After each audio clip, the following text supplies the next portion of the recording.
Right, so I've just got back from seeing the movie Sinners. It was at my local cinema and it was a great movie. Now, I apologise for my face and I apologise for my eye. Now, obviously, I've had surgery, so I've got massive nerve damage from the surgery, which is why my face is a little bit ugh. But also, my eye is really sore because I was watching this film with such intensity that I forgot. Every so often, I have to kind of close my eyelid because it doesn't close properly. Because I was watching the film so much, I'd kind of forgotten to do that. And I think it's obviously my eyes dried out a bit, so it's really sore on this side. So if you see me doing that for the review, you know why. So Sinners, it's a great movie. Now, if you like the movie From Dusk Till Dawn, if you like a movie from I think the late 80s, 90s called Demon Knights, it's Tales from the Crypt movie. Imagine those two movies coming together with a little bit of the craze, like the Legend or the original Cray movie, and that is this movie. And it's a bloody well done movie. So it stars Michael B. Jordan, and he plays two twin brothers. And they've got slightly different characters, kind of like in the film Legend. Tom Hardy did in Legend, where he had slightly different characters, megally different characters in that one, but two different type of characters, but twin brothers, played by the same actor. Michael B. Jordan does the same thing in this, and he does it really well because he keeps it very like twin brothers would be. They're not too drastically different characteristics, but they're enough that you can tell the difference between them when they're talking. They give them sort of slightly different look as well, with different hats and coloured jackets and stuff like that, so you can tell the difference between the two of them. Very well done. You've also got other characters that kind of meet along the way that are like, one of them's like a cousin family member who's like a kid that plays like blues music on a guitar. He's the son of a priest. And you meet like another musician along the way, and then there's a couple of love interests. Like there's quite a sad story actually, where one of the twins has got a wife and a kid. That the kid died during childbirth. So the two twins then, which after this happened, up to move to Chicago. They're basically gangsters, is what they are. They moved to Chicago, did some gangster work in Chicago, and have now come back to Mississippi to sort of start a fresh life where they used to live and start up a club. Like it's like a nightclub. It's kind of like one. Remember back, it's just maybe said 1930s. I think 1932. I think it said in Mississippi. And also they've got the whole Jim Crow race stuff going on over there. So it's very segregated. So you've got so they come back to Mississippi to start this like nightclub thing for the plantation workers to come to. So when they sort of feel a bit like going to have some fun after working in the fields for so long and all that, they can then go and enjoy themselves in this nightclub. And they can make some money from this, like obviously paying for the drinks and all that sort of stuff. And I thought that was a great, like, nice thing. It's the gangsters are kind of trying to go good in a way, but they're trying to make money, but they're still trying to go good. These are rough, tough people. You see that in a few scenes earlier in the movie. So then we've got that side, and that goes on for most of the film. And in this, I kind of felt like it was almost a Stephen King type book. If you know what I mean? Where there's a lot of character build before the horror. That's what this film was. A massive. If you like your films to build character, this will do it. Much like it said From Dusk Till Dawn. That film built the characters so well before the horror started in From Dusk Till Dawn that it was. You care about these characters. By the time you get to the end of this film, you care about these characters. You care what happens to them. So So I suppose 70% of this movie is that build up to this horror. You get one sort of scene halfway through the sort of 70% where you meet the vampires, because this film is a vampire movie. Now this review, I'm trying not to go into too much spoilers, but I'm going to mention some things. Nothing that wasn't really in the trailer. I'm going to try my best to keep everything that we saw in the trailer, the more stuff I talk about, without spoiling like the big endings and stuff. I will give you some tips to the end, but I won't spoil it. So yeah, it's all about building up to this opening night, this club that they get together, and everything in this movie happens in one day. So it starts in the morning and it goes to the sort of night, and eventually on to dawn. So it's all one day. So it's all about building up to this launch of this nightclub, which it seems to happen really quickly. They buy the nightclub from this like horrible sort of white bloke who's a bit of a nasty git really. Buy it from him, and they set everything up. And then it's all like them meeting all the people they need to set the nightclub up. So you meet like it's like Chinese family that run a local shop. They're going to supply the alcohol and do the signage for them for the club. And you've got a couple of musicians they meet along the way, along with the band, the sort of blues playing cousin of theirs. They meet like a accordion player who's big into the blues, got local celebrity type. He's going to be there, and a singer that's going to perform now. And then you meet a security guy and stuff from the plantation field. So there's a lot of a build up to like this event happening. And then you get this one scene where you meet the vampire, and then he inducts a few more vampires. So, and that seems quite a important, like, crazy little scene. And then you sort of kind of forget about the vampires for a bit, because you go back more into the family and the sort of the gangsters building up this like bar and all the relationships between all the people. There's like a lot of relationships going on.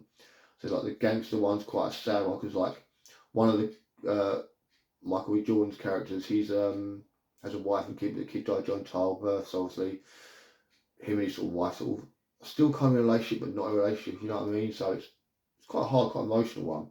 And you've got the other twin who's got kind of a relationship with another girl, who's, they kind of give the backstory that she was born to a white mum and a mixed race dad, so she looks white, but she's kind of got the heritage of the black people, and that's so they kind of accept her as their own, I suppose. And it's quite it's a film based on racism. So there's a lot of racism, sort of like suggestion, and a lot of racism history and stuff like that, about like the Ku Klux Klan and how they're supposed to be dissolved, but they haven't really been dissolved. It's still about, you know, that sort of thing. And then you sort of move on to the club, and then you get these. What shocked me the most about this movie is almost a musical, like almost a musical. There are a lot of big musical numbers in this movie. I'm not sure about In the Bar you hear them singing in the background, but there's a lot of musical numbers where they're big, like big musical full songs with like choreography, and one scene in particular, which I won't go too much detail in, but there's a lot going on in this scene where you see lots of random characters you wouldn't expect to see in there. And that all goes back to, there's like a monologue at the start of the movie which tells you the lore of like playing music and seeing things in the future and stuff like that, and visions and demons and stuff like that. So there's like a little monologue at the start, sort of gives you lore of the movie almost. And this one scene when the music's playing and you start to see some random crazy stuff going on, and you're like, this, it kind of doesn't feel like it should be in this movie, but it also fits in the movie to what the movie's about. It's a really random scene, but big musical numbers. So if you're a fan of musicals, you'll probably like this film a little bit more, because I like a good musical every so often. I do like a good musical, but I didn't expect it from this movie. It's kind of something that shocked me watching the movie. So then you get the horror element starts when they're all at the bar, and obviously, as you've seen in the trailers, vampires come to the bar, and it is a phenomenal action scene from the moment the vampires get there to the end of the movie. It is great. It is literally everything you want from like a hostage style vampire movie. If you've seen the film From Dusk Till Dawn, as I said before, I will mention that film a lot. It kind of follows that beat of like one type of movie, then suddenly a big thing happens and it goes batshit crazy. This film does the same, and it's done it kind of a similar way, where the film's like film, gangster family film, boom, boom, boom, boom, boom, batshit crazy horror movie. And it works so well in this film, as it worked in From Dusk Till Dawn as well. It's not as shocking as From Dusk Till Dawn, because you've got teasers leading up to it, but it's like, whoa, this film just went up a level, you know, it just went from like, you know, in craziness. And the fighting is brutal. It's not as bloodbathy as From Dusk Till Dawn.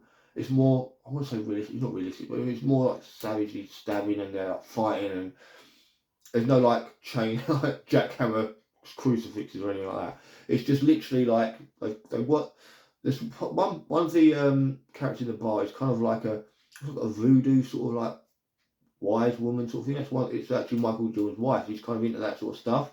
So she knows about vampires from her like, well, religion, I suppose what it is. So she sort of knows how to deal with them. She goes on about garlic and stuff like that. And I will say there is a little tribute to the movie The Thing in this bit as well, because when they've worked out as vampires, and they know garlic affects vampires, as we all do in vampire lore, they sort of all have to try and taste garlic. And that was like, literally, I went back, that's The Thing with the blood in the tray. So that was a great little throwback to The Thing now. But there's like other little, like, if you listen to the film Demon Knights, which is a Tales from the Crypt movie done in the late 80s, early 90s, the whole end of this film is very similar to that, where you've got, as we know vampire lore, if a vampire can't come into the house unless it's invited, we feel like Buffy has that lore. It's like the films that have that lore of like the vampire can't come unless they're invited in. They really go hard on that with this film. So you've got like, and our characters kind of work this out and know this, because the woman that knows this stuff, they can't come in to invite it. So they kind of use that. So you get kind of like a Mexican stuff with the vampires outside trying to get in, and the people inside trying to work out, and they sort of get time to sort of get ready to fight the vampires, that sort of thing. So we get that sort of action. We always see in the trailer. I will say that it is a bit of a bloody action scene at the end. There's a lot of violence at the end of it, so be ready for that. But a great movie. Now, what I would say, so when the film ends, you get that, what I call it, the flash sort of like credits, where you get a little bit of a scene, and then you get a credit, and you get a little bit more scene. You think the film's over. So a lot of people left, as a lot of people do when they sort of see that. However, when that bit, the flash credit, little scene, flash credit, little scene, it's like a musical. So there's a guy playing music, and then you get a credit, guy playing music, credit, and you think that's the end of the film. It's not. So the second that bit stops, they have a whole other scene, which is the true ending of the movie. So the people that walked out thinking the film's finished, I'm going to leave now, missed the true ending of the movie, where it all kind of comes full circle and you learn a bit more. And I think a lot of people are going to miss that. So I'll recommend to you, do not leave that cinema until the crawl starts. Now there is a scene at the end of the crawl, which is the credit crawl, and the credits go up like that, like that's the crawl, the credit crawl. At the end of it, there is a scene, but you don't need to stay and watch that. I stayed, watched it, and was like, I didn't really need to watch that. It doesn't do anything to the film, but that mid-credit scene does. It is the ending of the movie. It wraps it up. It gives you it all. The final sort of nail in the coffin of the movie. You have to watch that scene. So do not leave while the guy's playing his music on the stage, the old man. You see an old man playing music on the stage, and you see flash credits. Do not leave. Wait for the scene to happen. As far as the ending is perfect.